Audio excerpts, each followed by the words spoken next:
The SAT is a tough test. Essentially, you're given college-level work as a high schooler. See how you perform on it, and it's supposed to predict your ability to perform freshman year in college. Well, in that, what you find once in a while is you paying careful attention to the question and not paying careful attention to the question, paying more attention to something else is actually more helpful in answering the question. My name is Paul Pasulka, Ivy Masters Learning Center at ivymasters.com. And today we're going to look at Test 3, Section 2, Number 7, which reads, in context, which choice best combines the underlined sentences? What's really important here is the words in context. And it doesn't even always say this, but you might look at these answer choices and say, hey, more than one of them combines the underlined sentences really well. Anytime it asks you whether there's a sentence combination or any type of question besides, like, you can see this number 8 down here where there's no change and then you have your options. That's what most questions will look like. But whenever it asks you a question like number 7, you got to pay careful attention to what the question's asking because you could get it wrong, but also pay attention to the transition before and after. And in this one, if you pay attention to transition before, that's really your hint to getting the question correct. So before is actually another question, which choice best supports the statement made in the previous sentence?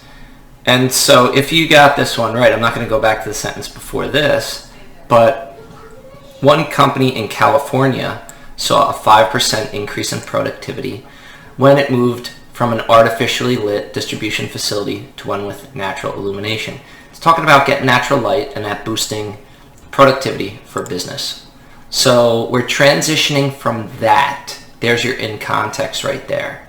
What would be the best transition from that aside from lowering worker productivity? Answer choice B starts with the cost of artificial light sources. C, typically constituting anywhere from 25 to 50% of buildings' energy use. And D, artificial lights, which lower worker productivity. It does say worker productivity first, but aside from lowering worker productivity really is your best transition. If we investigate the rest of the answer choice, actually we should read the original. Artificial light sources are also costly aside from lowering worker productivity. They typically constitute anywhere from 25 to 50% of a building's energy use. And one thing you might notice in the original is that it's talking about them being costly, lowering worker productivity, and the energy use. Well, it would make more sense if you had the energy use next to it being costly, because there's a relationship there. Lowering worker productivity is not as closely related to the energy use and the cost. So look at answer choice A. First, it transitions best from the previous sentence and the previous paragraph. And then it goes on to say artificial light sources are also costly, typically constituting anywhere from 25 to 50% of a building's energy use. So you've got cost next to use there as well, which makes it a strong answer. If we looked at answer choice B, the cost of artificial light sources, aside from lowering worker productivity, really the cost is not going to lower worker productivity. The workers aren't going to be like, oh, these lights cost so much, I'm going to go on a lunch break. No, that doesn't make any sense. Answer choice C, typically constituting anywhere from 25 to 50% of a building's energy use, artificial light sources lower worker productivity and are costly. So you might say that this is non sequitur. A non sequitur is something that does not naturally follow. So it using so much energy is right next to it lowering worker productivity. Once again, it using so much energy is not going to lower worker productivity.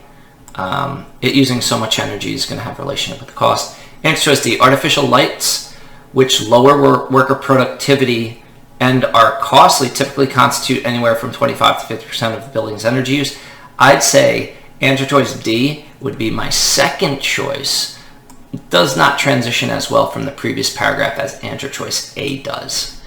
Thank you for joining us today. If you like this video, click like. You could share it with someone who has trouble with sentence combination questions like this. If there's any question you'd like to see answered from any official PSAT or SAT or ACT, leave that in the comments. I'd be happy to shoot a video on it. And click subscribe so you don't miss anything. Have a great day.